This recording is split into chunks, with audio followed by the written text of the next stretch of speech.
kakagaling lang po sa loob ng detention facility ni Mr. Bong Duterte. Siya po ang bunsong kapatid ni Tatay Digong. So, Sir Bong, kamusta po si Tatay Digong? He is doing well.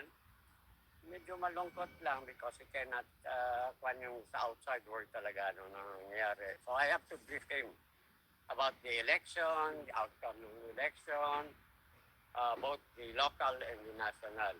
And very happy na I told him you got a very overwhelming vote as mayor of Davao again. So masaya sa. Ano po sinabi niya in particular doon? Sinabi niyang tambak ang kanyang panalo. Ako ang nagsalita nga sa kanya, sabi ko, grabe yung outcome yung number of votes mo kaysa yung sa former.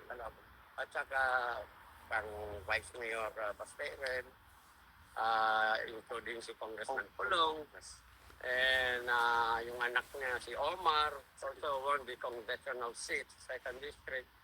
And of course, Congressman Ungab won sa 3rd District. Ano pong sinabi niya? Yung sinabi niyong overwhelming ng victory? Nakasmile. Nakasmile. Ngayon, yung ano po, yung 5 na pumasok na inendurso natin para senador, ano pong sabi niya? Medyo doon na kuhan siya kasi sa senator, sabi ko kasi may mga twist na natutuhan iba na nag-support ka sa kuhan. Pero sabi ko, kuhan naman, ang support din nila kay VP Sara. So, O yung pinasabi ko po sa kanya na safe na sa impeachment si VP Sara doon sa 6 na sigurado natin kakampi at 6 pa na pagpipilian pa dahil ang kailangan na lang natin ay 2 para hindi na matanggal si VP Sara. Yeah, well, I think para din sa ating with the overall nangyari sa national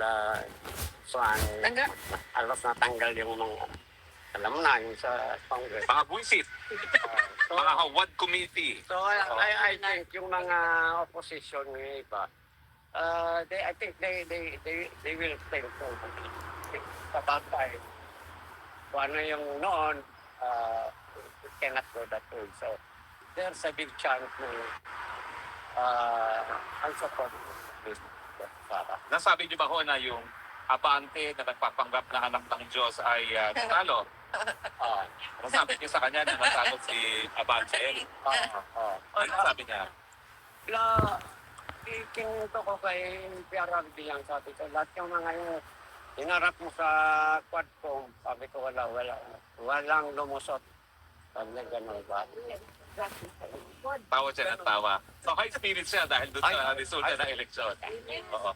Ngayon, ano pong mga request niya kung meron man?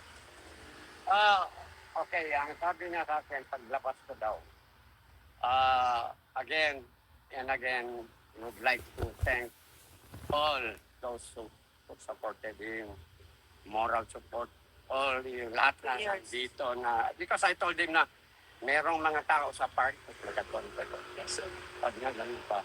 Sabi niya, parang from the bottom of his heart. Talagang papasalamat sa tabong nagsusuporta sa kanya, not only ito sa park, worldwide, pati sa Pilipinas. At ang sinabi lang niya, hindi niya makakalimutan ito. Parang utang na loob niya sa vida. Napansin ko po, hindi yung daladalang labada niya. Naglalabada pa siya on his own.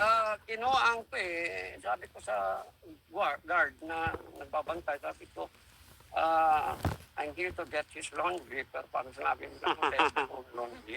So, hindi na ako nag-insist. Pero ayaw mo maglaba no? Ganon. Pero, ayan, he's okay.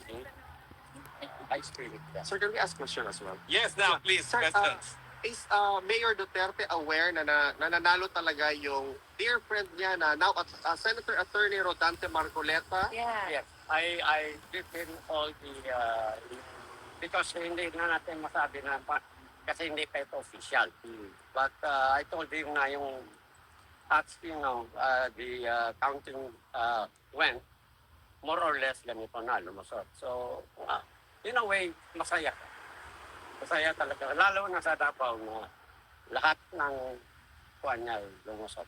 Walang kabila na sir, ilang months mo nang hindi nakita si former president?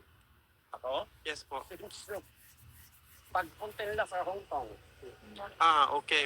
kasi was suspected to from Hong Kong, yes, to fly back to Okay.